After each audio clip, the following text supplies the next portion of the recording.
Angin laut selalu punya cerita. Di pantai layar bukan cerita ombak yang menggulung atau teriakan burung camar yang menutup sore, tapi cerita legenda, cerita yang seringkali membuat bulu kuduk merinding. Cerita tentang sosok mistis pantai yang melegenda.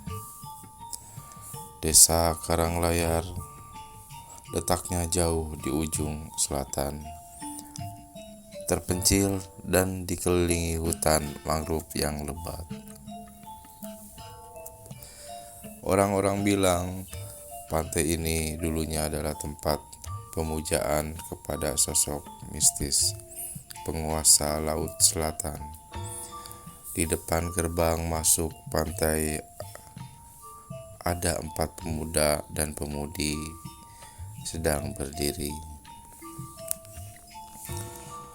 "Jadi beneran kita kesini?" tanya Bima. Suaranya ragu, dia mengusap lengan meskipun udara pantai tidak terlalu dingin. "Alah Bim, penakut banget sih. Kita cuma mau lihat-lihat doang. Gak ada yang mau ganggu kok," jawab Raka. Raka ini memang paling berani, atau lebih tepatnya paling sok berani. Di belakangnya Lintang, gadis yang pendiam, hanya mengangguk pelan. Dia menggenggam tas lempangnya erat-erat. Dan ada juga Sari yang selalu membawa bekal makanan kemana-mana, meskipun mereka baru makan siang. Mereka berempat, Bima, Raka, Lintang, dan Sari, memang sudah lama berencana untuk mengunjungi pantai Karanglayar. Bukan untuk berenang atau bersandar, tapi untuk mencari sensasi. Mereka yang sering dengar cerita-cerita seram tentang pantai ini dan kakek-kakek desa, tentang penampakan sosok wanita berbaju hijau, tentang suara gamelan yang terdengar di tengah malam, dan tentang orang-orang yang hilang ditelan ombak. "Udahlah, gak usah banyak cincong, kita masuk," kata Raka melangkah maju. Pantai Karanglayar memang berbeda dengan pantai-pantai lainnya.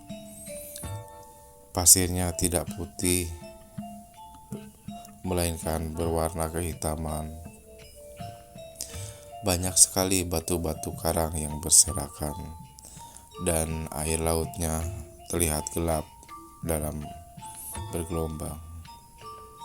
Hutan mangrove di tepi pantai terlihat semakin lebat dan menyeramkan. Lintang berbisik, suaranya hampir tak terdengar. "Perasaan aku gak enak."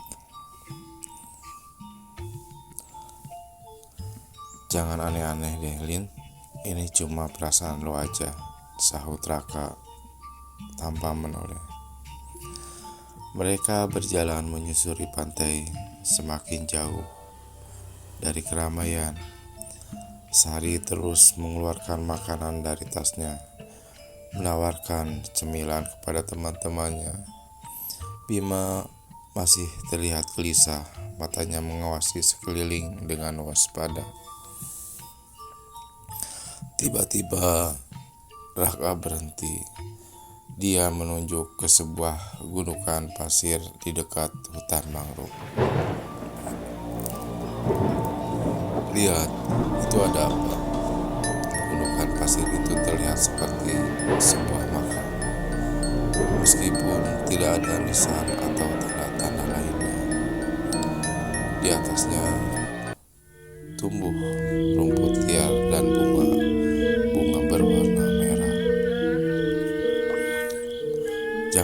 Raka Tira, siapa tahu itu kuburan orang, kata Bima dengan rada khawatir. Tapi Raka tak peduli, dia langsung berjalan menuju gundukan pasir itu dan mulai menggali dengan tanah kosong. Jangan, itu tidak sopan, teriak Sari. Diam, aku cuma penasaran aja, jawab Raka dengan wajah serius.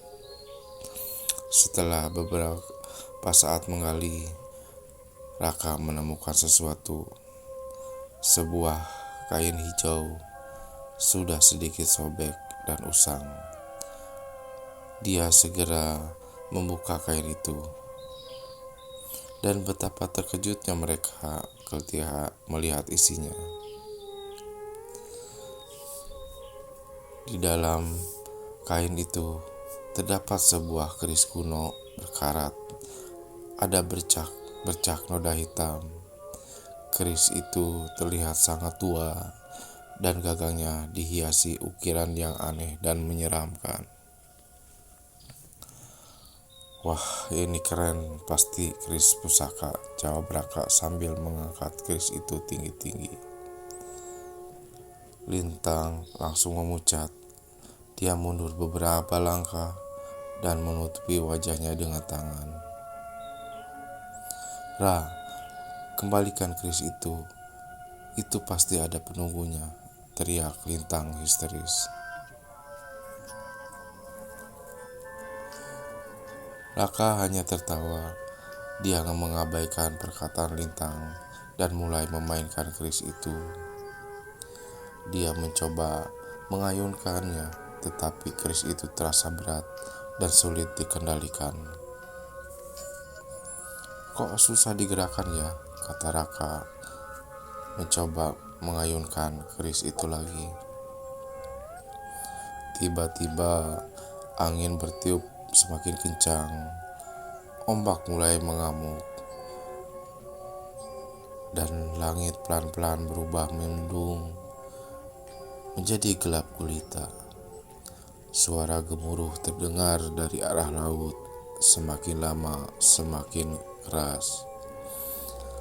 Aduh, rasanya gak enak banget, bisik Sari memegang bekalnya. Bima merasakan ada sesuatu yang aneh. Dia melihat sekeliling dan menyadari bahwa mereka telah dikelilingi oleh kabut tebal. Kabut itu semakin lama semakin pekat hingga mereka tidak bisa melihat apa-apa lagi. Kita harus pergi dari sini, teriak Bima panik. Tapi sudah terlambat. Tiba-tiba dalam kabut muncul sosok seorang wanita berbaju hijau. Wajahnya pucat dan tampak ekspresi. Matanya melotot tajam.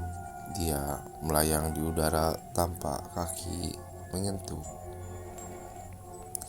Dan rambutnya panjang menjuntai hingga menyentuh tanah. Sosok itu melayang mendekat dan menatap Raka dengan tatapan dingin.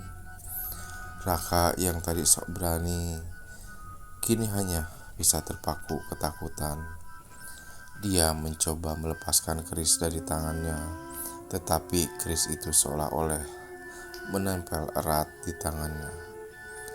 Wanita itu mengangkat tangannya. Dia menuju ke arah Raka. Tiba-tiba Raka kesakitan. Wajahnya memerah dan tubuhnya mulai kejang-kejang. Raka, teriak Sari, mencoba menghampiri Raka. Tapi Bima menahannya. Dia tahu bahwa mereka tidak bisa melakukan apa-apa lagi. Mereka hanya bisa menyaksikan dengan ngeri saat Raka terbaring tak berdaya di atas pasir. Wanita itu kemudian memandang ke arah mereka dengan ucapan dan tatapan yang penuh amarah. Dia mengeluarkan suara tawa yang menyeramkan yang mengembang di seluruh pantai. Kalian pergi, kalian telah mengusik ketenanganku. Suara itu seperti desiran angin. Kemudian wanita itu menghilang dalam kabut bersama dengan Raka yang tak berdaya.